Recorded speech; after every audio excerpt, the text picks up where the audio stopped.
Hello, আশা করছি সবাই ভালো আছেন।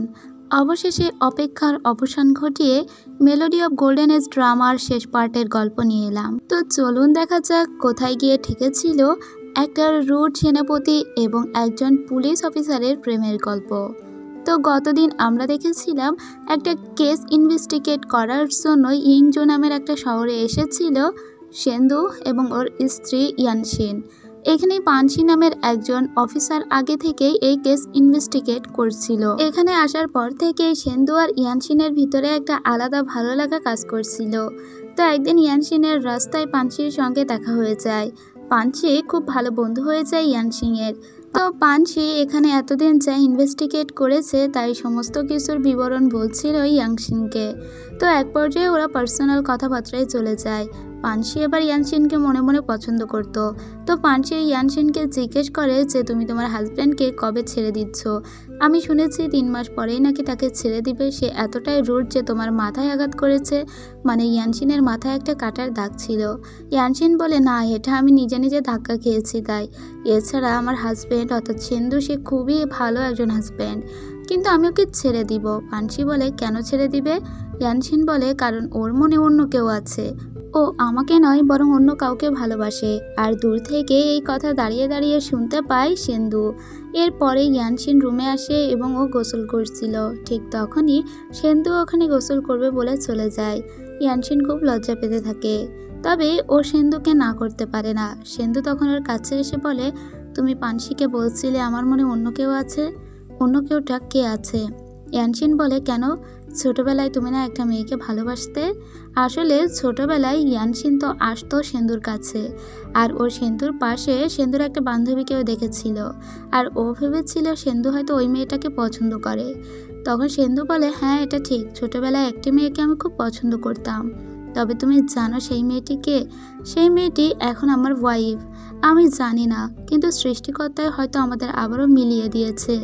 আমি যখন জেলের ভিতরে ছিলাম তখন সে ছোটবেলায় আমার সঙ্গে দেখা করতে আসতো, কিন্তু হঠাৎ করে একদিন থেকে আর সে আসে না।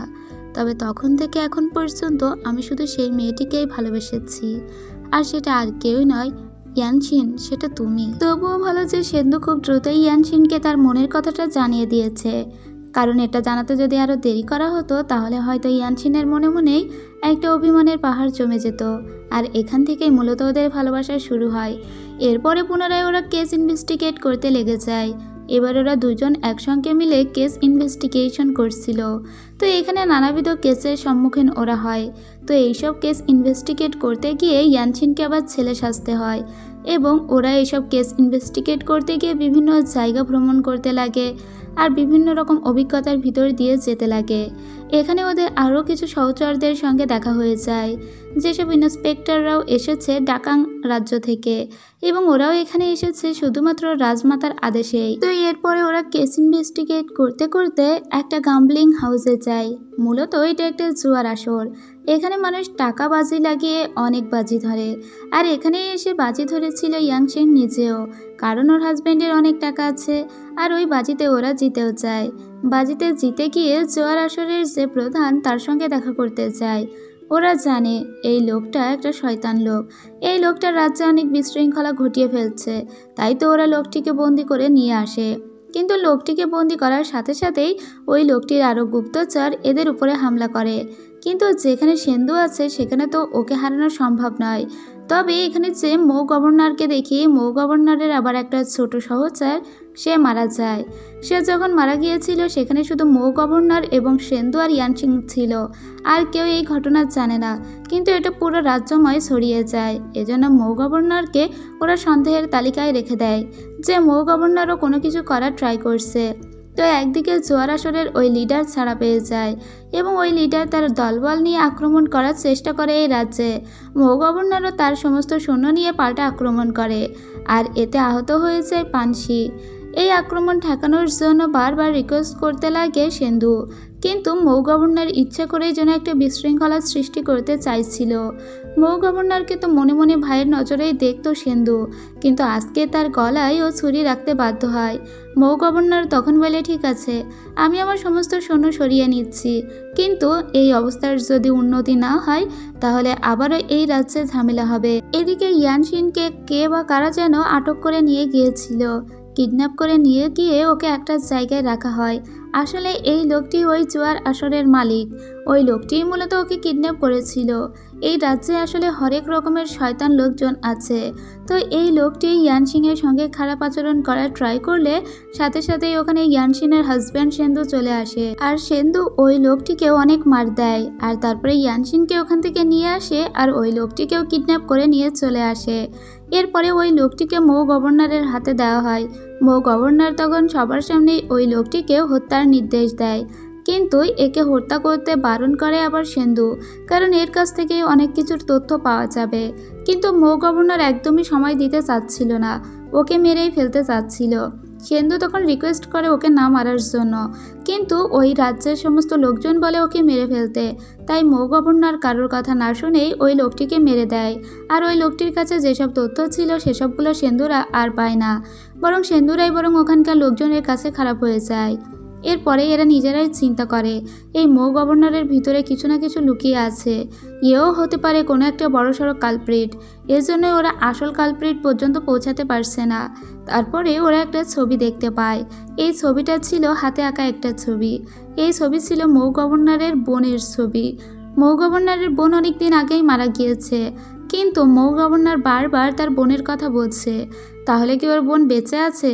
এবার মৌ গভর্নরের বোনকে দেখানো হয়। তো আমরা যে মেয়েটিকে এখানে দেখি, সেই মেয়েটি খুব করে হাত জোর করছিল কারো কাছে যে তাকে যেন না মারে। আর এটা দেখি মৌ গভর্নর। এটা যদি ওর বোন হয় তাহলে মৌ গভর্নর কেন ওর বোনকে মারবে? আর সেন্দুরাও কিছু একটা সন্দেহের আঁচ করে এখানে চলে আসে। এখানে আসার পরে জানা যায় এটা আসলে মৌ গভর্নরের আপন বোন নয়, এই মেয়েটি আসলে সাজানো। মৌ গভর্নর যাকে তার নিজের বোন ভাবত, সেই মেয়েটি অলরেডি অনেক আগেই মারা গিয়েছে, আর একে কেউ সাজিয়ে পাঠিয়েছে। কিন্তু কি আছে এর পিছনের হিস্ট্রি, তখনই আমরা জানতে পারি এক বড় রহস্য। আপনাদের নিশ্চয়ই চেন হাওয়ের কথা মনে আছে, যে 5 বছর আগে মারা গিয়েও আবারও যেন বেঁচে ফিরেছিল। সবাই তো অবাক হয়ে গিয়েছিল। এখন দেখি যে মৌ গভর্নরের আসল বোন যে ছিল, সে একদিন কিডন্যাপ হয়ে যায়, আর যারা ওকে কিডন্যাপ করেছিল তারাই ওকে পাহাড়ের উপর থেকে ধাক্কা দিয়ে ফেলে দিয়ে মেরে ফেলেছিল। মৌ গভর্নর সেখান থেকে পাগলের মতো বোনকে খুঁজে চলেছিল। তারপরে ও চেন হাওয়ের সঙ্গে দেখা করে আর বলে, আমার বোন মারা গিয়েছে, আপনি নাকি মানুষকে মৃত্যু থেকে আবার জীবিত করতে পারেন, তাহলে আমার বোনকে ফিরিয়ে দিন। চেন হাও তখন বলেছিল, তোমার বোনকে ফিরিয়ে দেব, বিনিময়ে আমি যা যা কাজ করতে বলবো তুমি সেই কাজগুলোই করবে। আর মৌ গভর্নর সেখান থেকে সমস্ত পাপ করতে শুরু করে দেয়। আসলেই তো চেন হাও কখনোই মৃত মানুষকে জীবিত করতে পারে না। ও সেম টাইপ দেখতে অন্য একটা মেয়েকে নিয়ে এসে দিয়েছিল, যাদের ভিতরে কোনো একটা মুখোশ পরা ছিল, মানে এখন যেরকম প্লাস্টিক সার্জারি করে ওই আমলেও এরকম কিছু ছিল। এভাবে চেন হাও মানুষকে ধোকা দিত। তো মৌ গভর্নর যেহেতু একটা ফাঁদে পা দিয়েছিল, তাই ওকে গ্রেপ্তার করা হয়। কিন্তু মৌ গভর্নরের রাজ্যে যেসব বাসিন্দা ছিল তারা কেউ মৌ গভর্নরকে এখান থেকে নিয়ে যেতে দিতে রাজি হয় না। সেন্দু তখন সবাইকে বোঝানোর চেষ্টা করলেও কেউ বোঝে না। সেন্দু তখন বলে, ঠিক আছে, মৌ গভর্নরের সাথে আমরা একটা যুদ্ধ হবে, ওই যুদ্ধে আমি যদি ওকে হারাতে পারি তাহলে ওকে আমি এখান থেকে লকআপে করে পুড়ে নিয়ে যাব। তো ওই যুদ্ধে সেন্দু জিতে যায়। সো কথা মতো মৌ গভর্নরকে ও লকআপে করে নিয়ে যাবে। তো মৌ গভর্নরকে ও পুনরায় অ্যারেস্ট করে একটা জায়গায় রাখা হয়। এরপরে ওকে নিয়ে সোজা ডাকাং রাজ্যে চলে যাওয়া হবে। স্বয়ং রানী ওকে ধরে নিয়ে যেতে বলেছে এবং রানী ওর শাস্তি মঞ্জুর করবে। তো পরদিন যখন চলে যাচ্ছিল ইয়ানশিংরা, তখন ইয়ানশিংয়ের সঙ্গে মৌ গভর্নরের বোন সেজে যে মেয়েটি ছিল সে দেখা করতে আসে। দেখা করার বাহানায় সে ইয়ানশিংয়ের গলায় একটা ছুরি ধরে আর বলে, তোমরা যদি মৌ গভর্নরকে ছেড়ে না দাও তাহলে আমি ইয়ানশিংকে মেরে ফেলবো। আসলে ও হঠাৎ করেই মৌ গভর্নরের উপরে অনেক ভালোবাসা দেখাচ্ছিল, তার কারণ হলো একবার মরতে পড়েছিল আর মৌ গভর্নর ওকে বোন ভেবে বাঁচিয়েছিল। আর সেই ঋণের কারণেই মূলত ও মৌ গভর্নরকে আজকে এইভাবে যেতে দিতে চায় না।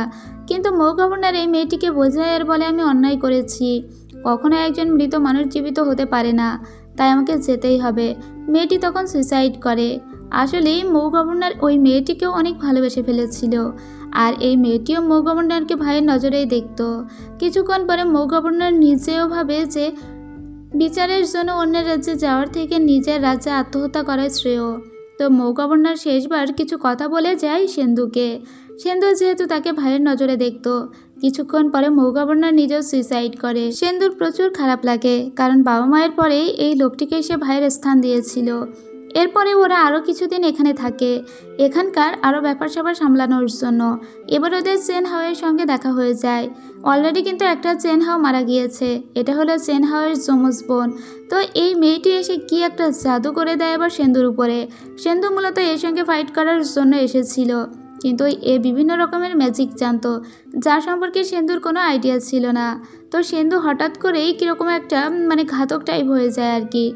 ও ইয়ানসিংয়ের গলা চেপে ধরে, ইয়ানসিংকে মারতে চাইছিল, কিন্তু কিছুক্ষণ পরেই ওর আবার জ্ঞান ফিরে আসে আর ও ভালোভাবেই অজ্ঞান হয়ে যায়। এখন দেখা যায় যে ওর ভিতরে বিষাক্ত কিছু ঢুকে গিয়েছে। স্বাভাবিক কোনো ডক্টর ওকে ঠিক করতে পারবে না, কারণ এই বিষ অনেক রেয়ার। সেন্দুকে যদি বাঁচাতেই হয় তাহলে আরও বড় কোনো চিকিৎসক লাগবে। তখন পাঞ্চি অন্য একজন ডক্টরকে ডেকে নিয়ে আসে, যে ডক্টর আরও অনেক ভালো চিকিৎসা বিদ্যা জানে। তো সেই ডক্টর আসে একে দেখতে। ডক্টর আসার আগ পর্যন্ত সেন্দুর সব সেবা ইয়ানসিংয়ে করছিল। তো এই ডক্টর ছিল মুখোশ পরা। এই ডক্টরটা খুবই ভালো একজন ডক্টর ছিল, এবং সে দেখা যায় যে কিছু বিদ্যার সাহায্যেই ওকে সারিয়ে তুলেছিল। ডক্টর এর জন্য কোনো টাকা প্রার্থনা করে না, কারণ এই ডক্টরের পাঞ্চির সঙ্গে আগে থেকে একটা আলাদা সম্পর্ক ছিল। পাঞ্চি ওকে আগে থেকেই চিনত, কারণ পাঞ্চি আসলে এই রাজ্যের আশেপাশের একজন মানুষ। এতে সুস্থ হয়ে উঠেছিল সেন্দু। সেন্দুর সুস্থতায় সবাই খুব খুশি হয়েছিল। কিছুদিন বিশ্রাম করার পর সেন্দু সম্পূর্ণভাবে সুস্থ হয়ে যায়, কিন্তু ওদিকে জানতে পেরেছিল চেন হাও যে সেন্দু অসুস্থ, তাই ও এই অবস্থায় ওকে অ্যাটাক করতে এসেছিল। কিন্তু এসে দেখে যে পরিস্থিতি তো বিপরীত, কারণ সেন্দু সুস্থ হয়ে গিয়েছে। সেন্দু ওর সঙ্গে এখন ফুলি ফাইট করতে পারবে। তাই চেন হাও তখন নিজের গায়ে আগুন ধরিয়ে দিয়ে এখান থেকে পালিয়ে যায়। এটাও ছিল ওর একটা কৌশল, যেরকম করে মিস তাং নিজের গায়ে আগুন ধরিয়ে দিয়েছিল, তার মানে এরা কিন্তু সবাই একই সংগঠনের মানুষ। এরপরে দেখতে পায় যে ওরা ইয়ংজু শহর ছেড়ে দেওয়ার জন্য তৈরি হচ্ছে। তো কিছুদিন ওরা ইয়ংজু শহরে এমনি ঘুরে বেড়ায়, শহরের চারপাশটা দেখতে লাগে। তো বেশ কয়েকদিন ওদের খুব ভালো একটা সময় কাটে। এদিকে চেন হাও ফিরে এসেছিল। আর আপনারা তো জানেন চেন হাও আসলে কার বোন। এ তো কালো পাষণ্ড অর্থাৎ লে এর বোন, কিন্তু আপন বোন নয়। এরপরে আমরা দেখতে পাই যে ওরা রাজ্যে ফিরে এসেছিল। এসেই ওরা রানীর কাছে সমস্ত কথা বলতে শুরু করে, যে ঠিক ওই রাজ্যে গিয়ে ওদের সঙ্গে কি হয়েছিল, ওদের সফর কেমন ছিল, এই সমস্ত কিছু। তো রানী ওদের সততায় খুব মুগ্ধ হয়ে যায়। এরপরে ইয়ানসিং আর সেন্দু ওরা খুব কাছাকাছি চলে আসে। ওদের ভিতরে ভাবটা দিন দিন বাড়তেই লাগে। ওরা শহরের আনাচে কানাচগুলো ঘুরতে লাগে। সময়টা বেশ ভালোই যাচ্ছিল, কিন্তু বেশি দিন আর এই ভালো সময় যায় না, কারণ আমরা আরেকটা বড় সত্য জানতে পারি। সেন্দুর সঙ্গে ইয়ানসিংয়ের যে বিয়ে হয়েছে তার পিছনে একটা শর্ত আছে। এই শর্ত দিয়েছিল এই প্রাইম মিনিস্টার জাং। এই জাং ইয়ান ফ্যামিলির সঙ্গে একটা শর্ত করেছিল, সেন্দুর সঙ্গে তাদের মেয়ের বিয়ের কথা সে রাজমাতার কাছে বলবে, আর রাজমাতা এই বিয়েতে রাজি হবে, কিন্তু যার সঙ্গে সেন্দুর বিয়ে হবে সেই স্পাই হিসেবেই সেন্দুর পাশাপাশি থাকবে, আর সমস্ত খবরাখবর প্রাইম মিনিস্টার জাংকে জানাবে। কিন্তু ইয়ানসিং তো আর এসব জানায় না। এরপরে আমরা দেখতে পাই ইন্সপেক্টর শুকে। ইন্সপেক্টর শু আরও একটা কেসের ব্যাপারে কথা বলতে এসেছিল ইয়ানসিংয়ের সঙ্গে, কারণ ইয়ানসিং এখন ডিরেক্টর পদে উন্নীত হয়েছে। সে এখন অনেক বড় একজন পুলিশ অফিসার। এরপরে আমরা আরও একজন ইন্সপেক্টরকে দেখি, যাকে কারাগারে বন্দি করে রেখেছিল কালো পাষণ্ড। তো এর কাছ থেকে সমস্ত কিছু জানতে এসেছিল ইন্সপেক্টর শু এবং ইয়ানসিং। তো আসলে কি হয়েছে এই লোকটির সঙ্গে, এইগুলো জানতে ওরা এসেছিল। কালো পাষণ্ড ওকে ইচ্ছে করেই বন্দি করে রেখেছে, মূলত ও সমস্ত ইন্সপেক্টরদের শেষ করে দিতে চায়, তাই এই ইন্সপেক্টরকে ধরেছিল। তবে এই ইন্সপেক্টরে আলাদা একটা দোষ ছিল, সে কিছু টাকা ঘুষ নিয়েছে। এজন্য ছোট্ট একটা দোষের জন্য অনেক বড় শাস্তি তাকে কালো পাষণ্ড দিচ্ছে। এইদিকে পাষণ্ড তো আবার লুচির সঙ্গে খুব ভালো বন্ধুত্ব করেছিল, কিন্তু লুচি আজকাল আবার একে দেখলে খুব ভয় পায় এবং এর সঙ্গে বেশি একটা কথা বলতে চায় না। এদিকে ইন্সপেক্টরদের উপরে যে একটা অভিযোগ লাগানো হয়েছে, তো এই কেস ইনভেস্টিগেট করা সহজ হবে না। তাই ইয়ানসিংকে সেন্দু বলে এই কেসটা আমার উপরে ছেড়ে দাও। তখন ইয়ানসিং বলে আমি তোমার সাথে সাথে দুঃখ কষ্ট দুটোই ভাগ করে নিতে চাই, তাই এই কেসটি নিয়ে আমিও কথা বলবো। এরপরে আমরা আবারও কালো পাষণ্ড লেইকে দেখতে পাই। লেই এসে ওই ইন্সপেক্টরকে বলছিল তুই যদি সমস্ত ইন্সপেক্টরদের সর্বনাশ করার জন্য আমার সঙ্গে হাত মেলাস তাহলে আমি তোকে ছেড়ে দিতে পারি। মূলত ইন্সপেক্টর শুয়ের সর্বনাশ করার কথাই বলছিল। এদিকে ইন্সপেক্টর শুয়ের আবার ইউচি নামের একটি মেয়ের সঙ্গে সম্পর্ক হয়ে যায়, যাকেই মূলত বাড়িতে কাজের লোক বলে এনেছিল সেন্দু।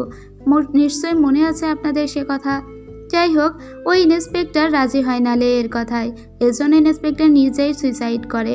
আর এতে খুব কষ্ট পেয়েছিল ইয়ানসিং। রাজমাতা ইয়ানসিংকে জিজ্ঞেস করে কেন ইয়ানসিং এই কেসটি ইনভেস্টিগেট করছিল, তার সত্ত্বেও ওই ইন্সপেক্টর সুইসাইড করলো। ইয়ানসিং তখন পুরোটাই বুঝিয়ে বলে। রাজমাতা তখন ইয়ানসিং এর হাতে একটা টোকেন দেয় আর বলে এটা হলো রাজপরিবারের টোকেন, তোমার যখন মন চাইবে তুমি তখন আমার সঙ্গে দেখা করতে আসতে পারো, এছাড়া সমস্ত সুবিধা অসুবিধাও জানাতে পারো। এরপরে আমরা ম্যাডাম শুকে দেখতে পাই, যে আবার ইয়ানসিংকে পৌঁছে দিতে আসছিল। তো পৌঁছে দেওয়ার সময় একটা বাড়ির সামনে ওই ম্যাডাম শু দাঁড়িয়ে পড়ে আর বলে এটা মিস শু এর বাড়ি। মিস শু হলো রাজার একটা উপপত্নী। আগে তো রাজারা অনেকগুলো বিয়ে করত, তেমনই একটা উপপত্নী বিয়ে করেছিল রাজা। মাদাম শু মারা গিয়েছিল আর সবাই মাদাম শু এর মৃত্যুর জন্য দোষ দেয় রাজমাতাকে, কিন্তু রাজমাতা কিন্তু তাকে মারেনি। এই ঘটনা একটু মনে রাখবেন। এরপরে মাদাম শু একে আরও বলে যে তুমি কিন্তু সাবধানে থেকো, কারণ এই রাজপরিবারে অনেক কিছুই ঘটে যায় যা তুমি আন্দাজও করতে পারো না। এদিকে ইয়ানসিং এর জন্য বাইরে দাঁড়িয়ে অপেক্ষা করছিল সেন্দু ও আসার সাথে সাথে ওকে জড়িয়ে ধরে আর বলে রাজমাতা তোমাকে কিছু বলেনি তো? তখন ও টোকেন দেখায়।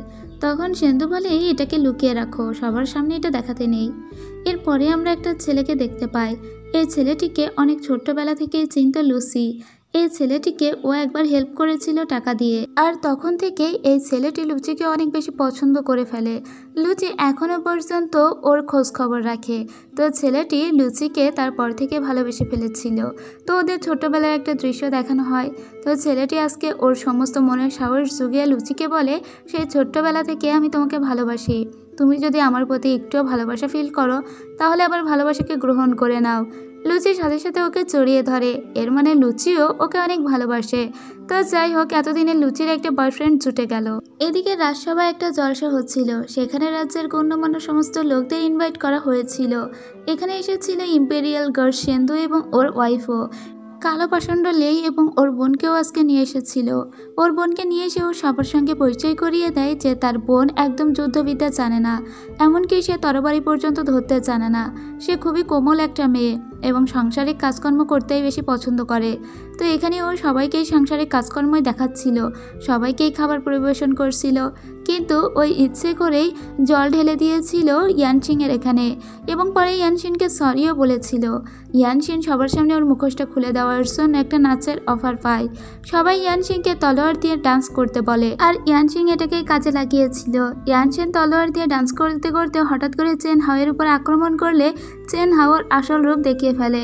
এরপরে চেন হাও বাড়িতে চলে আসলে ওর ভাই ওকে অনেক বকাঝকা করে আর বলে তুমি কোনো কাজেরই না। কিন্তু চেন হাও আসলে ওর এই ভাইকে অনেক ভালোবাসতো এবং সত্যিকার অর্থেই ভালোবাসতো, কারণ এরা তো আর একদম আপন ভাই বোন ছিল না, এরা ছিল পাতানো ভাই বোন। একে ভালোবেসেই মূলত ওর হয়ে কাজ করতো চেন হাও। এরপরের দৃশ্যে আমরা দেখতে পাই ইয়ানসিংকে প্রাইম মিনিস্টার জাং ডেকে পাঠিয়েছিল। জাং ডেকে পাঠিয়ে বলে যে আমি সেন্দুর সঙ্গে তোমার বিয়ে দিয়েছি এ কারণে যেন তুমি স্পাই হিসেবে কাজ করতে পারো। সেন্দু কখন কোথায় কী করছে তার সমস্ত বিবরণ যাতে আমাকে জানাতে পারো, কিন্তু তুমি সেসব না করে সেন্দুর সঙ্গে প্রেম করছো। এর জন্য কি সেন্দুর সঙ্গে তোমার বিয়ের অফারটা আমি রানিমার কাছে দিয়েছিলাম। ইয়ানসিং তখন বলে সেন্দু খুব ভালো মানুষ, ওর সম্পর্কে আপনার কাছে জানানোর মতো কিছুই নেই, ও খারাপ কোনো কিছুই করে না। কিন্তু প্রাইম মিনিস্টার জাংয়ের একটা আলাদা ভয় ছিল যে সেন্দু ভিতরে ভিতরে ওর বাবার খনিকে বের করার চেষ্টা করছে কিনা। প্রাইম মিনিস্টার জাং যখন ওকে শাসাচ্ছিল ঠিক তখনই এখানে সেন্দু চলে আসে আর প্রাইম মিনিস্টার জাংকে বলে আমি জানি আপনি ওকে স্পাই হিসেবে ঠিক করেছেন, কিন্তু আমি আমার ওয়াইফকে খুব ভালো করে চিনি, তাই ওকে আর ফার্দার কখনো ডাকবেন না। এরপরে সেন্দু ওর ওয়াইফকে নিয়ে চলে যাচ্ছিল, ঠিক তখনই সেন্দুর সঙ্গে দেখা হয়ে যায় ওর শাশুড়ি মায়ের, ওর আরও অনেক মানুষদের সঙ্গে যারা ওর পরিচিত হয়, অর্থাৎ শ্বশুরবাড়ির লোকজন। তো এখানেই ওরা গল্প করছিল ইয়ানসিংয়ের সঙ্গে, আর দূর থেকে সেন্দু ওদের গল্প দেখছিল। সেন্দুর তো পরিবার বলতে কিছুই নেই, তাই সেন্দু ওর ওয়াইফের এই পরিবার দেখে খুব খুশি হয়েছিল। এরপরে আমরা দেখতে পাই লুচি ওর ভালোবাসার কথা এসে বলে সেন্দু আর ইয়ানসিংকে। তো ইয়ানসিং এতে খুবই খুশি হয়েছিল। এদিকে আমরা চিওকে দেখতে পাই এবং ইন্সপেক্টর সুকে দেখতে পাই। ওদের ভালোবাসার কথা শুনেও ওরা সবাই খুশি হয়েছিল। অ্যাট লাস্ট এরা 3টা কাপল তো হলো এবং ওরা সবাই বেশ হ্যাপি ছিল। এখনও পর্যন্ত সব কিছু ভালো ছিল। তখন আমরা দেখতে পাই এই ডাকাং রাজ্যে কখনোই কিন্তু তুষারপাত হয় না, কিন্তু এই বছর তুষারপাত হচ্ছিল। আর এতে সেন্দু আর ইয়ানসিন খুব মজা করছিল, কারণ তুষারপাতটা ওদের কাছে খুবই আকাঙ্ক্ষিত একটা জিনিস। আর সেন্দু তো বইয়ের প্রেমে এতটাই পাগল প্রায় হয়ে গিয়েছিল যে সবসময় ইয়ানসিংয়ের খুব খেয়াল রাখতো। ইয়ানসিংয়ের গায়ে কখন চাদর থাকলো কি পড়ে গেল এই সমস্ত কিছু দেখতো। ওদের ভালোবাসা এত সুন্দর চলছিল যে দেখে আমারই হিংসে হচ্ছিল। আগে মোটে ভালোই বাসছিল না, আর এখন কত ভালোবাসা, মিনিটে মিনিটে জড়িয়ে ধরা চুমু খাওয়া এগুলো তো আছেই। এরপরে আমরা দেখতে পাই যে লেই অনেক দূর থেকে দাঁড়িয়ে দাঁড়িয়ে লুচির ভালোবাসা দেখছিল। তো এই ছেলেটিকে একদমই লেইয়ের ভালো লাগে না। যে কারোর ভালো লাগবে না স্বাভাবিক, কারণ লেই তো ভালোবেসে ফেলেছিল লুচিকে, আর এখন লুচি ওর থেকে অন্য কারো হয়ে যাচ্ছে, সেটা লেই কোনোভাবেই মানতে পারে না। লেই তো ওদের উপরে প্রচণ্ড জেলাস হয়ে যায়। ওরা বরফ দিয়ে পুতুল বানিয়েছিল, তো লুচি যে পুতুলটা বানিয়েছিল লেই সেটা নিয়ে নেয়, আর যে পুতুলটার বয়ফ্রেন্ড বানিয়েছিল লেই সেটা ভেঙে দেয়। এরপরে আমরা আবার রানিমাকে দেখতে পাই, আর রানিমা তার হাজব্যান্ডের ছবির দিকে তাকিয়ে কাঁদছিল আর বলছিল এই রাজ্যকে আমি সামাল দিতে পারবো, আপনি আমাকে দোয়া করবেন। এরপরে আমরা দেখতে পাই যে একজন বাদককে ডেকে আনা হয়েছিল, এর নাম মিস্টার জিন। এ আসলে ইয়ানসিংয়ের চাচা এবং বহু বছর ধরে রাজপরিবারকে সে বাদ্য বাজিয়ে শুনিয়ে আসছে। তো রানীর আজকে মন খারাপ ছিল, তাই এই লোককে ডেকে পাঠিয়েছে। রানীর যেদিন বিয়ে হয়েছিল সেদিনও এই লোক বাদ্য বাজিয়ে ওদের শুনিয়েছিল। এরপরে আমরা আবার লেইকে দেখতে পাই। লেই বারবার লুচির কথা ভেবে খুবই বিষণ্ণ হয়ে পড়ছিল। ওর তখন হঠাৎ করে কি মনে হয় আর ভাবে যে ওদের সবাইকেও ফাঁসাবে, তাই ও সোজা রাজমাতার কাছে চলে আসে আর বলে ইয়ানসিংয়ের ব্যাপারে একটা খবর দিতে সে এসেছে। সে রাজমাতাকে বলে যে ইয়ানসিং মূলত স্পাই হিসেবে থাকার জন্য সেন্দুর সঙ্গে বিয়ে করেছে, যে বিয়েটা স্বয়ং আপনি নিজে ঠিক করেছিলেন, আর এর পিছনে আছে প্রাইম মিনিস্টার জাং। তো এখানে ছিল যেহেতু ইয়ানসিংয়ের চাচা, তো ইয়ানসিংয়ের চাচা বলে আমি ইয়ানসিংকে ছোট থেকেই দেখেছি, ও আমার হাতেই বড় হয়েছে। ইয়ানসিং এরকম মেয়ে না যে ও এই রাজ্যের কোনো ক্ষতি চাইবে, আপনি প্লিজ করুণা করুন এবং তাকে কোনো ক্ষতি করবেন না। কিন্তু লেই বলে আমার কাছে প্রমাণ আছে, আমি জানি প্রাইম মিনিস্টার জাং এটা করেছে। তখনই প্রিন্স শিয়ানকে ডেকে পাঠানো হয়, কারণ প্রাইম মিনিস্টার জাং তো প্রিন্স শিয়ানেরই প্রাইম মিনিস্টার। তো শিয়ান বলে আমি তো কিছুই জানি না। তো রানীমায়ের মাথায় তো বাঁশ ভেঙে পড়ে, এরকম একটা কথা কোনো দিন শুনতে হবে সে কখনোই ভাবেনি। তাই তো ইয়ানসিংয়ের চাচাকেই ওখানে গ্রেপ্তার করে ফেলা হয়। ইয়ানসিংয়ের মা এটাতে খুব ভয় পেয়ে যায়। ইয়ানসিংয়ের মা দেখা করতে গিয়ে দেখে তার চাচাকে অনেক মারধর করেছে লেই। আসলে বিনা অপরাধে এই লোককে গ্রেপ্তার করা হয়েছিল। এরপরে ইয়ানসিং যখন জানতে পারে ও সোজা ওর বাবার বাড়িতে চলে আসে কি হয়েছে জানার জন্য। ইয়ানসিং খুবই উদ্বিগ্ন হয়ে যায়। তার চাচার এই অবস্থা সে কোনোভাবেই মানতে পারে না। ও বলে এই কেস আমি ইনভেস্টিগেট করব, অবশ্যই আমার চাচাকে আমি বের করে আনবো। এরপরে লুচির সাহায্য নিয়ে ও এই কেস ইনভেস্টিগেট করতে শুরু করে দেয়। কিন্তু এই কেস ইনভেস্টিগেট করার সময় লুচি যখন যাচ্ছিল, লেই তখন দূর থেকে ওকে দেখে ফেলে, আর লেই ওর সামনে এসে বলে যে তুমি কেবল আমার। এটা বলে ওকে জোর করে জড়িয়ে ধরে, আর কিছুক্ষণ পরে ওকে ঘাড় মোটকা অজ্ঞান করে দেয়। আর এদিকে প্রাইম মিনিস্টার জাংয়ের সঙ্গে দেখা করতে এসেছিল ইয়ানসিন, কিন্তু প্রাইম মিনিস্টার জাং ওকে ভিতরে ঢুকতে দেয় না, বাইরে থেকেই কথা বলে। ও প্রাইম মিনিস্টার জাংকে বলে আপনার সঙ্গে আমার সমস্ত চুক্তি শেষ হয়েছে, এটা আপনি রাজমাতাকে জানান। কিন্তু প্রাইম মিনিস্টার জাং এই কথাটা রাজমাতাকে জানাবে না বলে দেয়, বরং ও এটা বলে দেয় ইয়ানসিংকে এখনও যদি নিজের ভালো চাও তাহলে ইয়ানসিং তুমি আমার হয়ে কাজ করো, আর সেন্দু কোথায় কী করছে তার সমস্ত খবরাখবর আমাকে দাও। কিন্তু ইয়ানসিং এতে রাজি হয় না। আর এদিকে লেই তো খুব খারাপ মানুষ ছিল, কিন্তু লেইয়ের থেকে খারাপ মানুষ তো দেখছি প্রাইম মিনিস্টার জাং ছিল। লেই ধরে এনেছিল লুচিকে তার নিজের বাসভবনে। লুচি জানেও নাও কোথায় আছে। লুচি খুব ভয় পাচ্ছিল এবং লুচিকে বারবার অ্যাপ্রোচ করার চেষ্টা করছিল লেই ওর জন্য অনেক গহনাকাটিও নিয়ে এসেছিল, কিন্তু লুচির মন কোনোভাবেই ভোলাতে পারছিল না। লুচিকে বারবারও বলছিল ওই ফকিন্নি ছেলেটাকে তুমি ভালোবাসো, আমার মতো এত ধনী একটা ছেলে থাকতে, এবং জোর করে লুচিকে কিস করার ট্রাই করে। তখন লুচি অনেক বাধা দিতে থাকে এবং লুচি ওর ঠোঁটে কামড়েও দেয়, কিন্তু লেই এতটাই ম্যাডম্যান ছিল যে পুনরায় ওকে আবার কিস করতে লাগে। ঠিক তখন লেইকে আরও কামড়ে দেয় লুচি। লেই তখন বলে, ঠিক আছে, তোমার কিছু সময় প্রয়োজন, তো আমি তোমাকে কিছু সময় দিচ্ছি। আমি জানি তুমি আমাকে অবশ্যই ভালোবাসবে, আমাকে বন্ধু হিসেবে যখন কবুল করে নিয়েছো তখন ভালো তো আমাকে বাসবেই। এদিকে ইয়ানশিং তো এসব কিচ্ছু জানে না। ইয়ানশিং তো কেবল চাচার কথাই ভাবছে। ইয়ানশিং তখন লেইয়ের সঙ্গে দেখা করতে আসে। লেই তো ঘুণাক্ষরে জানতেও দেয় না ওর বান্ধবী এখানে আছে, বরং লেই বলে ওর চাচাকে কোনোভাবেই ছাড়বে না। ইয়ানশিং বলে, আমি ঠিক আমার চাচাকে ছাড়িয়ে নিয়ে যাবো, শুধু একবার তার সঙ্গে আমাকে দেখা করতে দিন। কিন্তু লেই কোনোভাবেই ইয়ানশিংকে তার চাচার সঙ্গে দেখা করতেই দেয় না। তো ইয়ানশিং খুবই কষ্ট পেয়ে বাড়িতে ফিরে এসেছিল।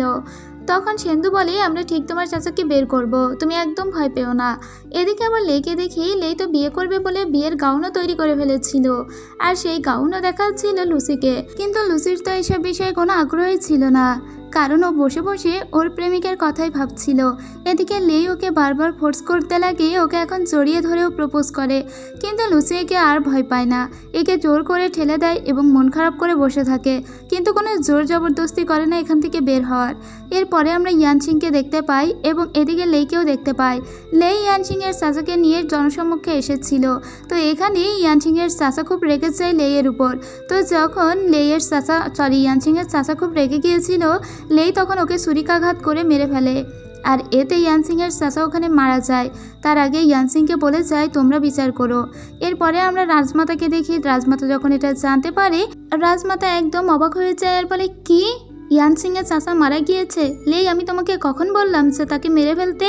তুমি তাকে কেন মেরে ফেললে? তখন লেই উল্টোপাল্টা অজুহাত দিতে লাগে, কিন্তু রাজমাতা প্রচণ্ড রেগে যায়, কোনো মতেই এটা মানতে পারে না। কারণ রাজমাতা সেই ছোট থেকে বড়ই হয়েছে বলা যায় ইয়ানশিংয়ের চাচার সঙ্গেই, তারা সমবয়সী ছিল। যখন এই রাজ্যের বউ হয়ে এসেছে তখন থেকেই মূলত ইয়ানশিংয়ের চাচা এই রাজ্যেই থাকতো, এখানেই বাদ্য বাজাতো। এখন আমাদের ছোট্ট একটা ফ্ল্যাশব্যাক দেখানো হয়, যেখানে আমরা এই রাজমাতাকে তার তরুণ অবস্থায় দেখি। সে রাজার সঙ্গে বসে দাবা খেলছিল। এই খেলাকে ঠিক দাবা বলে না, এটাকে চাইনিজ গো গেম বলা হয়। তো সেখানেই বসে বসে ইয়ানশিংয়ের চাচা বাদ্যযন্ত্র বাজাচ্ছিল। সেই থেকেই যে ইয়ানশিংয়ের চাচা এই রাজপরিবারে কাজ করে, এখনও পর্যন্ত সেই রাজপরিবারেই কাজ করত। রাজপরিবারের এরকম কোনো অনুষ্ঠান নেই যেখানে ইয়ানশিংয়ের চাচা বাদ্য বাজায়নি। এমনকি রাজরানীর বিয়ের দিনও কিন্তু তার চাচাই বাদ্য বাজিয়েছিল। তো রাজমাতা এইসব ভেবে খুবই কষ্ট পাচ্ছিল। তাই রাজমাতা আলাদা করে ডেকে পাঠিয়েছিল সেন্দুকে, আর বলে দেয়, সেন্দু, সমস্ত কেসে ইনভেস্টিগেশনের দায়িত্ব আমি তোমার উপরেই দিয়েছি।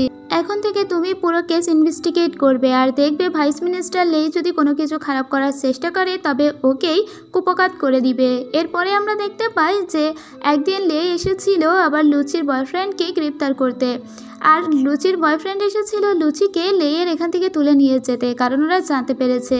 তো লুচিকে এখান থেকে পালাতে হেল্প করেছিল কিন্তু এই চেনহাও নামের মেয়েটি। লুচি যখন এখান থেকে পালিয়ে যায় তখন চেনহাওকে আমাদের দেখানো হয়। চেনহাও যেহেতু খুব ভালোবাসতো লেইকে, তাই ও চাইতো যে এখান থেকে যেভাবেই হোক লুচি পালিয়ে যাক, কারণ লুচি পাশে থাকবে এটাও মেনে নিতেই পারছিল না। তো এক্ষেত্রে কিন্তু শত্রু আবার একটু বন্ধু টাইপ কাজ করে ফেললো। যাই হোক, ভালোবাসলে সব কিছু এরকম অদল বদল হয়ে যায়। এরপরে লুচি ওখান থেকে ছাড়া পেয়ে যায়। লুচি সোজা চলে আসে ইয়ানশিংয়ের কাছে, আর ইয়ানশিংকে পুরো ঘটনাটা খুব সুন্দর করে বুঝিয়ে বলে। আর এটাও বলে, তুমি কি জানো যে ওর সঙ্গে আমি বন্ধুত্ব করেছিলাম? যখন আমি আমার মায়ের সমাধিস্থলে যেতাম তখন আমি ওকে দেখতাম, ওর মায়ের কবরও নাকি ওখানে, আর সেখান থেকেই আমরা বন্ধুত্ব করেছিলাম, কিন্তু আমি জানতাম না ও এত ভয়ানক লোক। আর তারপর থেকে অনেক কিছু আবার লুচির কাছ থেকেও পাওয়া যায়। ওর মায়ের কবরস্থান সম্পর্কে অনেক সিক্রেট এখন আমরা জানতে পারি, কিন্তু এখনও সব কিছু সামনে খোলাসা হয় না। এদিকে আমরা লেইকে দেখতে পাই যে অনেক মিনিস্টারদের অনেক ঘুষ টুস দিচ্ছিল এবং তাদেরকে নিজের লোক করে নিচ্ছিল, যার যার দিক থেকে যে যার মতো করে চেষ্টা করছিল রাজ্য দখল করার। এদিকে আবার আমরা প্রিন্সেসকে দেখতে পাই যে তার আন্টির সঙ্গে দেখা করতে এসেছিল একটা বৌদ্ধ মন্দিরে। এই হলো প্রিন্সেস রুইনিং, এবং রুইনিং কিন্তু ওই রাজ্যের মূলত অধিকারী, কিন্তু রুইনিংকে মিথ্যা ক্লেম দিয়ে ওখান থেকে বের করে দেওয়া হয়েছিল। সেই থেকে রুইনিং এই মধ্য মন্দিরেই থাকে, আর এখান থেকে রাজ্যের সমস্ত খবরাখবরও রাখে। আর এখানে এসেছিল অন্য একটা প্রিন্সেস, মানে ওর ভাতিজি। সে এসে তার ফুপির কাছে হেল্প চায়। তখন রুইনিং বলে, আমি তো রাজ্য বিতাড়িত, আমি কী বা তোমাকে হেল্প করব। তারপরেও রুইনিং খুব ভালো ছিল, তাই ওর ভাইপো ভাইজিদেরও বেশ হেল্পও করতো। এদিকে আমরা রানীকে দেখি, রানী হঠাৎ করে বেশ অসুস্থ হয়ে গিয়েছিল। চারিদিকে চিন্তাভাবনা ভাবনায় রানী যেন একদম ভেঙে পড়েছিল। সে রাজার ছবির দিকে তাকিয়ে বলে, আমি কি তাহলে তোমার রাজ্য শেষ পর্যন্ত সামলাতে পারবো না? আমি কি পারবো না এই রাজ্যের শেষ পর্যন্ত হাল ধরে রাখতে? সে দারুণ অসুস্থ হয়ে যায় এবং অ্যাসেম্বলিতে আর আসতে পারে না। যেহেতু এখন রানী খুব অসুস্থ হয়ে গিয়েছিল আর লেই তার সিক্রেট কোনো দূর থেকে এটা জানতে পেরেছে, তাই লেই এখন সমস্ত দায়িত্ব তুলে নিতে চাইছিল।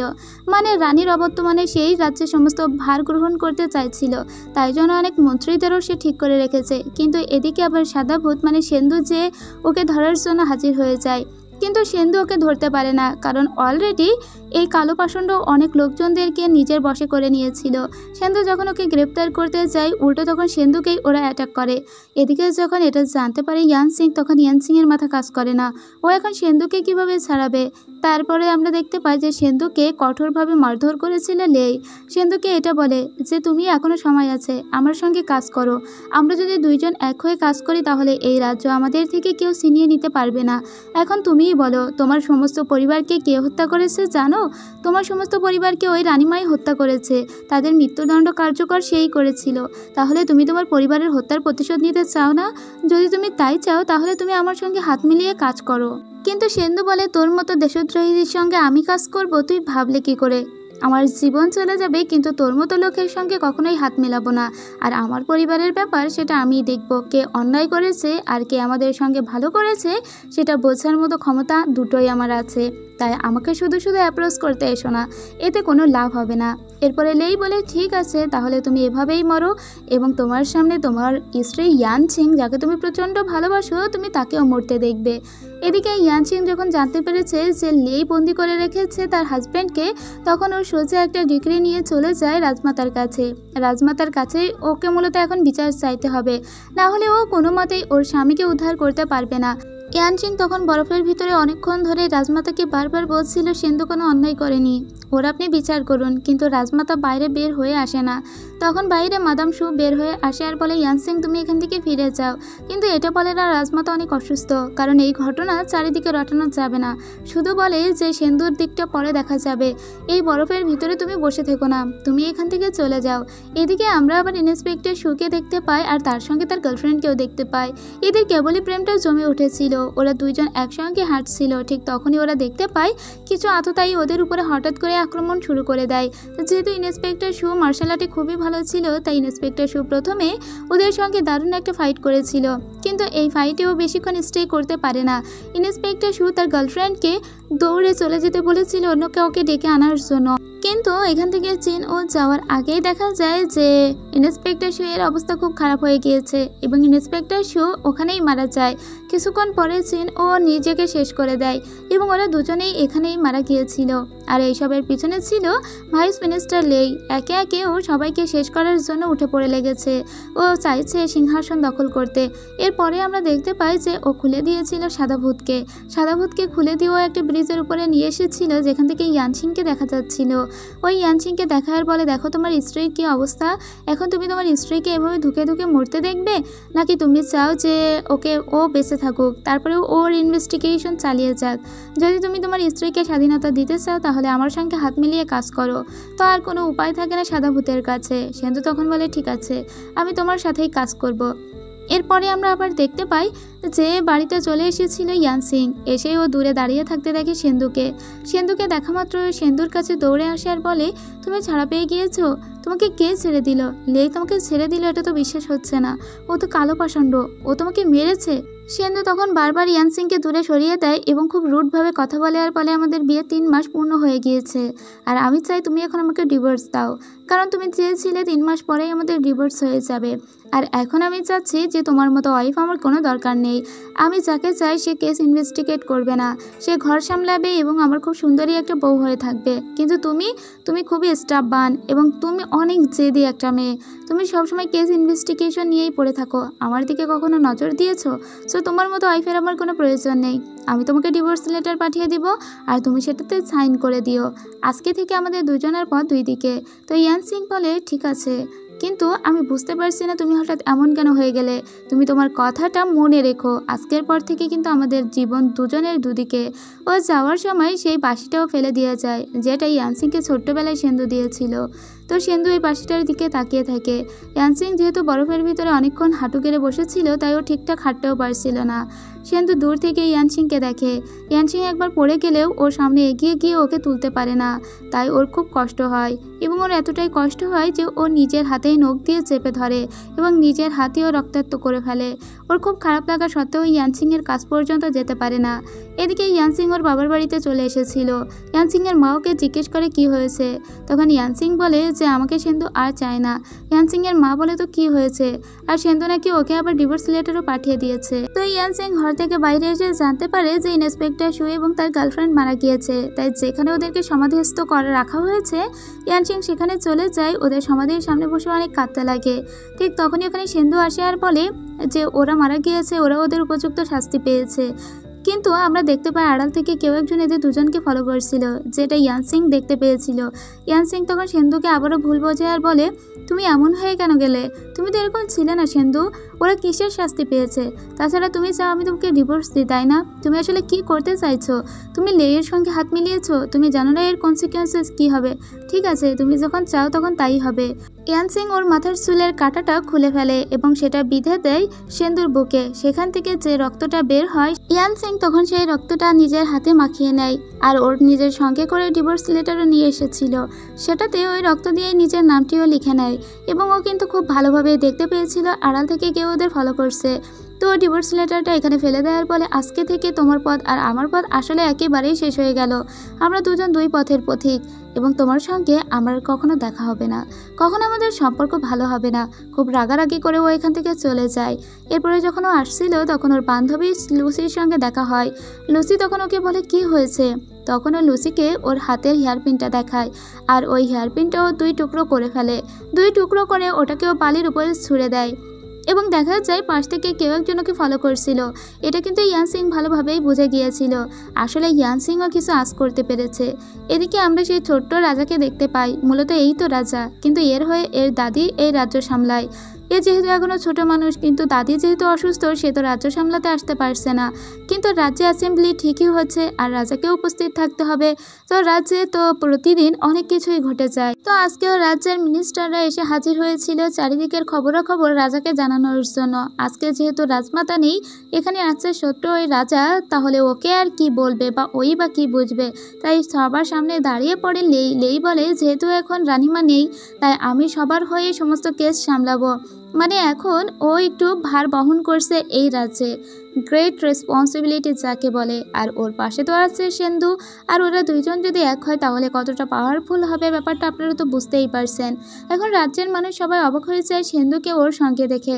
কালো পছন্দ আর সাদা বুধ যারা ছিল একে অপরের অপোজিট, তারা কিনা একসঙ্গে, এটা তো ভাবাই যায় না।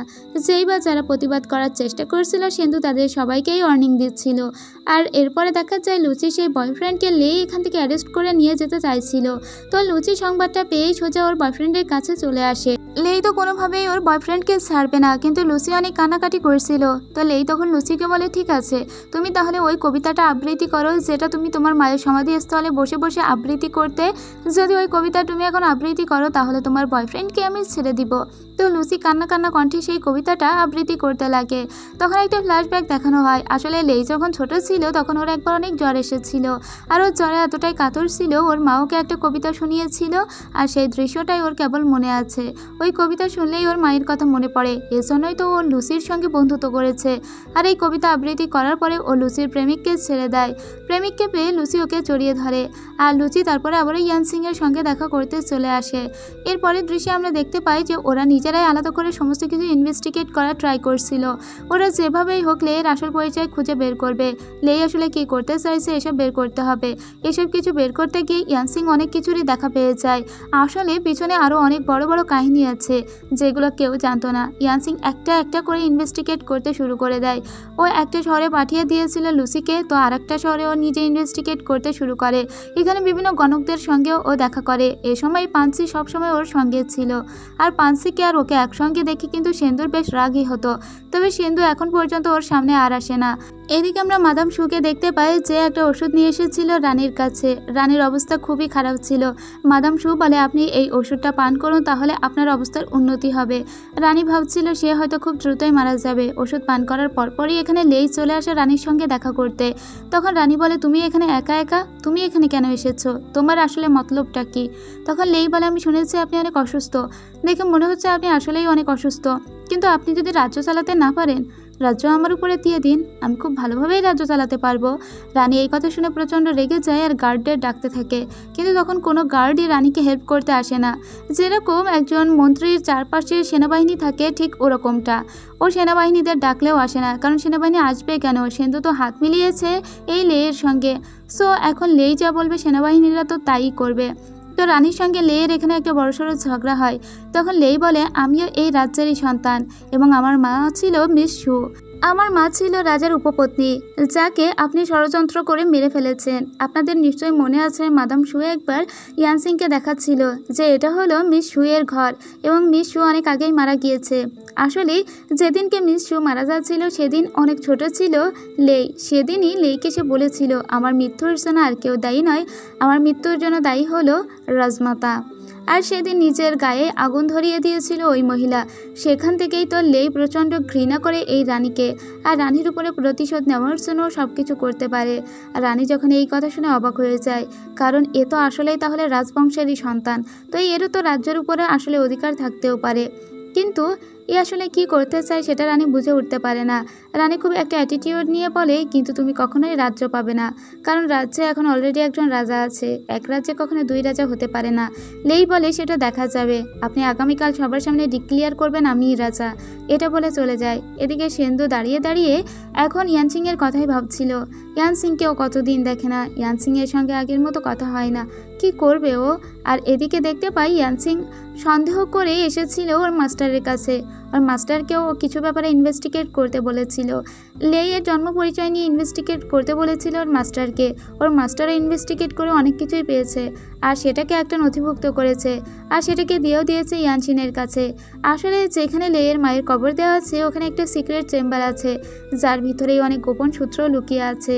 এদিকে আমাদের আবার চেন হাওকে দেখানো হয়। চেন হাও তো নিজের ভাইকে সবসময় সেবা যত্নই করতে চাচ্ছিল, কিন্তু ওর ভাই এইসবের কোনো কিছুর ধার ধারে না। এদিকে আবার ওর রাজ্যে ছোট ছেলেটি এসে রাজ্য পরিচালনা করছিল।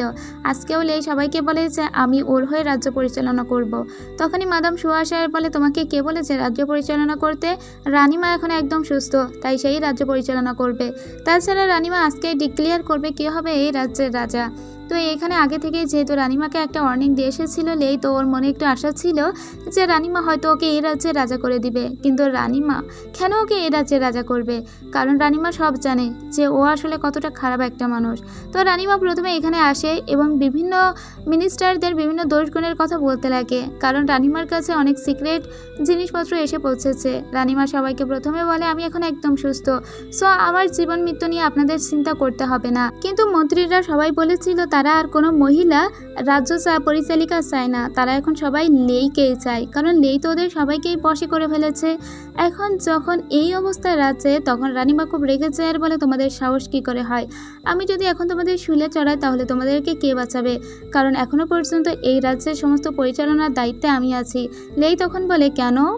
আমরা তো নিজেরাও অনেক ভালো এবং আমরাও রাজ্য পরিচালনা করার মতো অনেক ক্ষমতা রাখি। ঠিক তখনই নিজের তরবারিটি লেইয়ের দিকে তুলে ধরে সেন্দু। তখন একটি ফ্ল্যাশব্যাক দেখি, সেন্দুকে আলাদা করে রানী ডেকে বলেছিল আমি জানি লেই অনেক খারাপ এবং লেই এই রাজ্যে ভাঙন ধরানোর চেষ্টা করছে, রাজ্যে অনেক বড়সড় কিছু করার চেষ্টা করছে, তাই যতদূর যাওয়া লাগে তুমি যাবে। এবং রানীকে সুস্থ করার জন্য যে ওষুধটা, সেই ওষুধটাও কিন্তু সেন্দুই পাঠিয়েছিল। রানী আসলে চিন্তা করে অনেক অসুস্থ হয়ে গিয়েছিল, তো রানী এখন সম্পূর্ণ সুস্থ। আর সেন্দু যে এতদিন লেইয়ের সঙ্গে হাত মিলিয়েছিল, এখন সেন্দু পাল্টি খায় এবং সে রানীমার হয়েই কাজ করছে। লেইকে বলে তুমি কখনোই এই রাজ্যের সিংহাসন পাবে না। সেন্দু যখন এটা বলেছিল তখন চেন হাও হঠাৎ করেই ওর উপরে অ্যাটাক করতে গিয়েছিল। তো চেন হাওয়ের বুকে ছুরি চালিয়ে দিয়েছিল সেন্দু, কিন্তু ও সম্পূর্ণরূপে মারা যায় না, ওকে সম্পূর্ণরূপে মেরে ফেলেছিল লেই। লেই ওকে মারতে মারতে কাঁদছিল আর বলছিল আমি কি তাহলে সত্যিই হেরে যাব? না, আমি তোমার মৃত্যু বৃথা যেতে দেব না। শুরু হয়ে যায় দুই দলের ভিতরে যুদ্ধ, একদিকে সেনাবাহিনী, অন্যদিকে লেইয়ের বাহিনী। এর ভিতরে লেইকে সবাই অ্যাটাক করে ধরে। লেই বলে, আমি এই রাজ্যের সন্তান, আমি লেট এম্পায়ারের সন্তান, মৃত রাজার সন্তান আমি, তাহলে আমি কেন এই রাজ্যের রাজা হতে পারবো না? এতে সবাই অবাক হয়ে যায়, কিন্তু ওকে আসলে এই রাজ্যের সন্তান। তো রানিমা আগের দিনও ব্যাপারটা শুনেছে বলে সে শকড হয় না, কিন্তু সবাই শকড হয়ে যায়। ঠিক তখনই ইয়ানসিং সামনে আসে আর বলে, আমার কিছু বলার আছে। ইয়ানসিং তখন বলে, আমি অনেক অনুসন্ধান চালিয়েছি লেইয়ের বংশ পরিচয় জানা নিয়ে। লেইয়ের মা বি লুও, তো বি লুওর কবরে আমরা গিয়েছিলাম এবং সেখানে একটা সিক্রেট চেম্বার আমরা পাই। তো তখনকার পৃথিবীতে আসলে গণকদের অনেক বিশ্বাস করা হতো। ওই রাজ্যের গণক বলেছিল এখন বর্তমানে যে পিচ্ছি ছেলেটা রাজা আছে সেই রাজা হবে, কিন্তু কালো পাষণ্ড ওই গণককেই মেরে দিয়েছিল, কারণ গণকের এই কথা যদি রানীমা জানতে পারে তাহলে কখনোই ওকে রাজা বানাবে না। সেই জন্য লেই গণককেও মেরে দিতে একদমই ক্ষান্ত হয়নি। আর তাছাড়াও ওই গণক মারা যাওয়ার আগে একটা কাপড়ে সেলাই করে রেখে গিয়েছিল এবং সেখানে লিখে রেখে গিয়েছিল ভবিষ্যৎ রাজা ওই ছোট্ট পিচ্ছি ছেলেটাই হবে। এবার ইয়ানসিং প্রথমে এটা বলে, তারপরে ইয়ানসিং আরও একটা প্রমাণ দাঁড় করায়, আর সেটা হলো এই রাজ্যের যে প্রিন্সেস ইয়ানিং ছিল, ইয়ানিং আসলে একদম রাজ্য পরিচালনা করার জন্য রেডি ছিল, কিন্তু ইয়ানিংকে দেশদ্রোহী খেতাব পাইয়ে দিয়েছিল লেই। লেই মূলত ওর পিছনে ষড়যন্ত্র করে ওকে একদম রাজ্য ছাড়া করেছিল। আর এইসবের পিছনে লেই এবং তার অনেক সহচরের হাত আছে। আর সবথেকে বড় সত্যি হলো লেই এই রাজ্যের সন্তানই নয়, লেইয়ের মায়ের সন্তান সে, কিন্তু লেইয়ের মা ছিল অন্য একটা রাজ্যের মেয়ে এবং সে সেই রাজ্যের জেনারেলের সাথে প্রেম করত। তাদের খুব সুন্দর একটা প্রেমের সম্পর্ক ছিল, কিন্তু জোর করে তার বাবা এই রাজ্যের রাজার সঙ্গে তাকে বিয়ে দিয়েছিল। কিন্তু যখন বিয়ে হয়েছিল তখন অলরেডি লেইয়ের মা প্রেগনেন্ট ছিল, সেই জেনারেলের সন্তানই ছিল তার গর্ভে, আর সেই সন্তানই হলো লেই। সো এই রাজার সন্তান কিন্তু লেই নয়, সে একজন জেনারেলের সন্তান, সে তার মায়ের এবং জেনারেলের সন্তান। এই কথা যখন রানীমা শোনে তখন সে হো হো করে হেসে ওঠে, এবং এটাও প্রমাণ হয়ে যায় যে রানীমা কখনোই কিন্তু লেইয়ের মাকে মারেনি। লেইয়ের মা সবসময় বিষণ্ণ থাকতো, ও রাজার স্ত্রী হিসেবে কখনোই নিজেকে মেনে নিতে পারতো না, তাই তো নিজেই মরে গিয়েছিল। ইয়ানসিং যখন সবটা বলে লেই তখন অবাক হয়ে যায়। লেই নিজেও জানতো না তার এই জন্ম পরিচয়, ও সবসময় ভেবে এসেছে ও এই রাজপরিবারের সন্তান, কিন্তু এর পিছনে যে এত বড় সত্য লুকিয়ে আছে আজকে তো একদম কেঁচো খুঁড়তে গিয়ে সাপ চলে আসলো। তখন ইয়ানসিং বলে, আপনি হয়তো জানতেন না, কিন্তু আপনি কি জানেন আপনার পুরো জীবনটাই মিথ্যা। যাকে এতকাল নিজের বাবা ভেবে এসেছিলেন সে আসলে আপনার বাবাই নয়, আর আপনিও এই রাজ্যের সন্তান নন। এখন তো খুব ভালোভাবেই বোঝা যায় লেই যে ওর আর উত্তরণের কোনো পথ নেই, অলরেডি ও কিন্তু দেশদ্রোহী হয়েই গিয়েছে।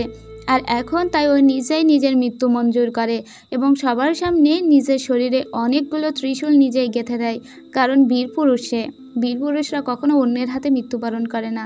তো লেই এইভাবেই মৃত্যুবরণ করেছিল। তো এখন কিন্তু রাজ্যের সবথেকে বড় শত্রুটাই মরে গেল। রানী বেশ শান্তিই পেয়েছিল, ইভেন সবাই শান্তি পেয়েছিল ওর মৃত্যুতে। এখন দেখা যায় সাদা ভূতকে সেন্দুর সঙ্গে দেখা করতে এসেছিল ইয়ানসিং ওকে বলে, আমি জানি তুমি কখনোই লেইয়ের সঙ্গে হাত মিলাবে না, আর সেজন্য আমিও তোমার সঙ্গে অভিনয় চালিয়ে যাচ্ছিলাম।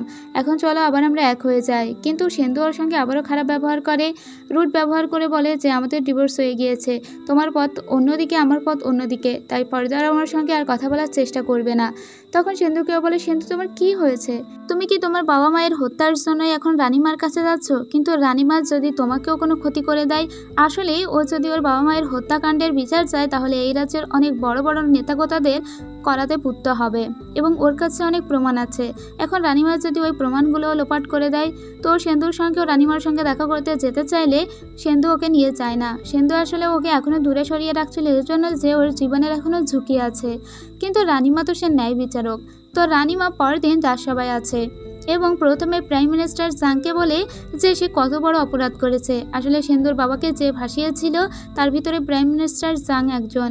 আসলে এই রাজ্যের অনেক মন্ত্রীরাই ইচ্ছে করে টাকা লোপাট করেছে, ইচ্ছে করে তারা অনেক ডাকাতি করেছে, ইচ্ছে করেই তারা চোরাচালান করেছে এবং ইচ্ছে করেই তারা দ্রব্যমূল্যের ঊর্ধ্বগতি করেছে, যেসব রানী আগে জানতো না। এখন তার কাছে সমস্ত প্রমাণ আছে। তার ভিতরে মিস্টার জাং সব থেকে খারাপ। সে অনেক রকম অপকর্মের সঙ্গে জড়িত ছিল এবং 16 বছর আগেও সে সেন্দুর বাবাকে ভাসিয়েছিল। সে নিজেই চোরাচালান করেছিল এবং তার একজন শিষ্যও চোরাচালান করেছিল। তাদের নিজেদের নামকে বাঁচানোর জন্যই ওরা সেন্দুর বাবার নাম ইউজ করেছিল। সেন্দুর বাবার বিপক্ষে তখন অনেক অভিযোগ এসেছিল এবং অনেক ধরনের অভিযোগের ভিতরে এটা ছিল সব থেকে বড় অভিযোগ। আর এই অভিযোগের কারণেই কিন্তু সেন্দুর পুরো ফ্যামিলিকে অনেক বড় একটা স্যাক্রিফাইস করতে হয়েছে। ওর ফ্যামিলির আর কেউ বেঁচে নেয় একমাত্র সেন্দু ছাড়া। তো সেন্দু এখন রানীমাকে বলে সব কিছুর একটা যোগ্য বিচার করতে। আর রানিমা তো একজন যোগ্য বিচারক, তাই রানিমা তখন প্রাইম মিনিস্টার জাংকে বলে যে ওকে এখনই অ্যারেস্ট করা হোক এবং ওকে সমস্ত সত্য স্বীকারের পরেই ফাঁসি কার্যকর করা হোক। প্রিন্স শিয়ান কিন্তু এসবের কিছু জানতো না, তাই প্রিন্স শিয়ানকে রানিমা কিছুই বলে না। আসলে প্রিন্স শিয়ানকে প্রথমে মনে হয়েছিল ও অনেক ক্ষমতালোভী, কিন্তু আসলে তা নয়। প্রিন্স শিয়াল অ্যাকচুয়ালি একজন ভালো মানুষ, তাই রানিমার তার বিরুদ্ধে কোনো অভিযোগ নেই। এদিকে আমরা দেখতে পাই যে এতদিনে সমস্ত নামের উপর থেকে অভিযোগ, কালিমা, এগুলো কেটে গিয়েছিল সেন্দুর পুরো ফ্যামিলি এখন নিষ্পাপ। আর সেন্দু এখন নতুন আলোর মুখ দেখেছে। সেন্দু এখন মুক্ত বিহঙ্গের মতো উড়বে। এই রাজ্যের সবাই জানে সেন ফ্যামিলির উপরে আর কোনো অভিযোগ নেই, সেন ফ্যামিলি পিওর ছিল। আর ইয়ানসিংও যখন এটা দেখে যে সেন ফ্যামিলির উপর থেকে সমস্ত কালিমা মুছে গিয়েছে, ইয়ানসিং খুব খুশি হয়। এর পরের দৃশ্যে আমরা দেখতে পাই যে রানিমার সঙ্গে দেখা করতে এসেছিল তারই মেয়ে। প্রিন্সেস এসে বলে, মা আমাকে ক্ষমা করো, আমি এই রাজ্যে অনেক খারাপ করার চেষ্টা করেছি। তখন রানিমা বলে, তুমি আমার মেয়ে বলে তোমাকে ক্ষমা করছি না, তোমাকে এজন্য ক্ষমা করছি তুমি আসলে খারাপ করার চেষ্টা করেছো, কিন্তু কোনো মানুষকে খারাপ করে উঠতে পারোনি। তাছাড়া এই সিংহাসনের যোগ্যতাও এখনো তুমি অর্জন করতে পারোনি, আর তাই আমি তোমাকে ক্ষমা করে দিয়েছি। তো ওরা ইয়ানিংকেও রাজ্যে ফিরে এনেছিল। ইয়ানিংকে তো দেশদ্রোহী ট্যাগ দিয়ে বের করে দেওয়া হয়েছিল। তাই এরপরে দেখতে পাই যে ইয়ানসিংয়ের পরিবার সবাই ইয়ানসিংকে বলছিল যে আবারও সেন্দুর সঙ্গে বিবাহটা করে নিতে। এদিকে সেন্দু ইয়ানসিংকে মানানোর জন্য ওর বাড়ির সামনে এসে সবসময় দাঁড়িয়ে থাকতো, অনেকগুলো গিফট নিয়ে আসতো, অনেক গহনাগাটি নিয়ে আসতো ইয়ানসিংয়ের মান ভাঙানোর জন্য। কিন্তু ইয়ানসিং কোনো মতেই সেন্দুর কোনো গিফট তো গ্রহণ করেই না, ইভেন ওদের বাড়ির ভিতরেও সেন্দুকে ঢুকতে দেয় না। আর এই পুরো ঘটনা তো রাস্তায় রাস্তায় ছড়িয়ে গিয়েছিল, সবাই তো অনেক মজা করছিল সেন্দুর এই অবস্থা দেখে। এমনকি রানিমাও জানতে পেরে অনেক হাসছিল যে সেন্দুর সঙ্গে কিনা শেষমেশ এই কাহিনী হলো, একটা মেয়ের কাছে আসলে একটা ছেলে ধরা পড়ে যায়। যাই হোক, এরপরে এসেছিল ইয়ানসিং দেখা করতে রানিমার সঙ্গে। রানিমা ওকে ডেকে বলে, আমি এই রাজ্যে পুরুষ এবং নারীর সমস্ত অধিকার সমান করে দিয়েছি, এখন থেকে পুরুষ যে চাকরি করতে পারবে একজন নারীও সেই চাকরি করতে পারবে। তাই তুমি যদি চাও অনেক বড় লেভেলের ইন্সপেক্টর হতে, তাহলে কিন্তু তুমিও পরীক্ষায় অংশগ্রহণ করতে পারো। তাছাড়া এটাও বলে দেয় যে সেন্দুকে এবার ক্ষমা করে দিতে, কারণ সেন্দু বেচারা আসলে এই রাজ্যের রক্ষার তাগিদেই কিন্তু ওর সঙ্গে সমস্ত সম্পর্ক ছিন্ন করেছিল। কিন্তু ইয়ানসিং এই ব্যাপারে আসলে এখন কিছুই বলে না, ওর নিজস্ব একটা অভিমান তো আছেই। ইয়ানসিং বাড়িতে যায়। পরদিন সকালে ঘুম ভাঙার পরেই ওর মা ওকে একদম টেনে সাজগোজ করতে বসিয়ে দেয় আর বলে, আজকে তোমার বিয়ে, তোমার জন্য আমরা একটা ছেলে রেখেছি। আগের বার তো তোমার যখন সেন্দুর সঙ্গে বিয়ে হয়েছিল তখন কোনো শ্রীমণি করে বিয়ে হয়নি, খুব সাদামাটাভাবে হয়েছিল। তো এখন আমরা খুব ধুমধাম করে তোমার একটা বিয়ে দিব। আসলে এখনও কিন্তু জানে না যে সেন্দুই ওর স্বামী, এবং আজকে সেন্দুই ওকে বিয়ে করতে আসছে। সেন্দু তো ওর পুরো একটা বাহিনী নিয়ে বিয়ে করতে আসে, কিন্তু সেন্দুর মনে মনে অনেক ভয় করছিল যে ইয়ানসিং ওকে আদেও বিয়ে করবে কিনা। তো যখন ওই ইয়ানসিংদের বাড়ির সামনে আসে তখন ইয়ানসিংয়ের অনেক বন্ধু বান্ধবীরা এখানে দাঁড়িয়েছিল। লুচি বলে যে আজকে তোমাকে সাহস করে কিন্তু ইয়ানসিংয়ের কাছে ক্ষমা চাইতেই হবে, যেভাবেই হোক ওর মান ভাঙাতেই হবে, না হলে তুমি আবার কিসের বীর পুরুষ? হ্যাঁ, সেন্দু এত লোক নিয়ে এসেছিল, মনে হচ্ছিল ওর শ্বশুর বাড়ির উপরেই অ্যাটাক করবে, কিন্তু সেন্দু ভিতরে ঢুকতে খুব ভয় পাচ্ছিল। ইয়ানসিং আদৌ যদি ওকে আর কখনো মেনে না নেয় তাহলে কি হবে? ওর বারবার ইয়ানসিংয়ের সঙ্গে কাটানো সময়গুলো মনে পড়ছিল। এদিকে ইয়ানসিং এতক্ষণে বুঝে গিয়েছে যে সেন্দুর সঙ্গে পুনরায় ওকে আবার সুন্দর করে বিয়ে দেওয়ার চেষ্টা করছে এরা, কিন্তু ইয়ানসিংয়েরও মন খারাপ হয়ে গিয়েছে, কারণ সেন্দু ওর সঙ্গে অনেক রুড ব্যবহার করেছে। তবে ওর এটাও মনে পড়ে সেন্দু আসলে ওকে অনেকবার হেল্পও করেছে, অনেকবার বাঁচিয়েছে। সেন্দুর একটা ছোট্ট ভুলের জন্য তো আর সেন্দুকে সারা জীবন কষ্ট দেওয়া যায় না। এরপরে ইয়ানসিং বসে বসে সেন্দুর কথা ভাবছিল। এদিকে বাইরে থেকে ইয়ানসিংকে মানানোর জন্য সেন্দু কিন্তু একটা কবিতাও রচনা করে ফেলেছে, যে কবিতা দিয়েই ও এবার ইয়ানসিংকে বশ করবে। তো ও কবিতা পাঠ করতে লাগে, আর ওর কবিতা এতটাই জঘন্য ছিল যে এই কবিতা শুনে বাইরে বের হয়ে আসতে শুরু করে ইয়ানসিং। যখন বাইরে আসে তখন বাইরে আর কেউ ছিল না, ও সোজা সেন্দুর সামনে আসে। সেন্দু তখন ওকে জড়িয়ে ধরে সরি বলে। ইয়ানসিং সেন্দুর উপরে আর একদম রাগ করে থাকতে পারে না, আর এত সুন্দর করে বর বেশে এসেছে সেন্দু, কিভাবেই বা রাগ করে থাকতে পারে? ওর সমস্ত অপরাধ মার্জনা করেই ওকে মেনে নিয়েছিল ইয়ানসিং তো বেশ ভালোই মেয়ে, খুব সহজেই কিন্তু ওকে মেনে নিল। অন্য কেউ হলে তো অভিমানের পাহাড় জমিয়ে রাখতো। তো ওদেরকে চারপাশ থেকে ওদের ফ্যামিলি মেম্বার্সরা দেখছিল, তো সেন্দু ওকে কোলে তুলে নেয় আর চারদিক থেকে ওকে ঘোরাতে লাগে আর বলতে লাগে, এবার কি আমরা বাড়ি যেতে পারি? আর ইয়ানসিং বলে হ্যাঁ অবশ্যই। আর তারপরে ওরা সবাই মিলে ইয়ানসিং আর সেন্দুকে এগিয়ে দিয়ে আসতে যায়। আর ঠিক এর সাথে সাথেই এই ড্রামার গল্প শেষ হয়ে যায়। ড্রামার এই পার্টটা এক্সপ্লেন করতে গিয়ে আমাকে অনেক ঝামেলা পোহাতে হয়েছে। আমার নিজের ঘরে আমি এটা ভয়েস ওভার দিতে পারিনি, চারিদিকে প্রচুর সাউন্ড ছিল, তাছাড়া ঝিঝি পোকাও ডাকছিল। তো আপনারা প্লিজ এটাকে একটু মার্জনা দৃষ্টিতে দেখবেন, হয়তো একটু শুনতে কষ্ট হবে, তারপরেও শুধু আজকেই এমন হয়েছে আমি কথা দিচ্ছি, আর সামনে এরকমটা না হওয়ার সম্ভাবনাই সব থেকে বেশি। যাই হোক, এই গল্পটা আপনাদের কেমন লেগেছে তা কিন্তু অবশ্যই জানাবেন। যদি গল্পটা একটুও ভালো লাগে তাহলে একটা লাইক কমেন্ট করবেন, আরও যদি কাউকে শেয়ার করতে মন চায় অবশ্যই একটা শেয়ার করবেন। যারা চ্যানেলে নতুন তারা অবশ্যই আমার চ্যানেলটিকে সাবস্ক্রাইব করে পাশে থাকবেন। তাছাড়া আমার চ্যানেলে আরও অনেক ভালো ভালো ভিডিও আছে, আপনারা যদি চান তাহলে অবশ্যই সেগুলোও দেখতে পারেন, আশা করি ভালো লাগবে। এরপরে কোন ভিডিও দেখতে চান সেটাও কমেন্ট করে জানাতে পারেন। আজ এ পর্যন্তই, দেখা হচ্ছে পরের ভিডিওতে। সবাই ভালো থাকবেন, খোদা হাফেজ।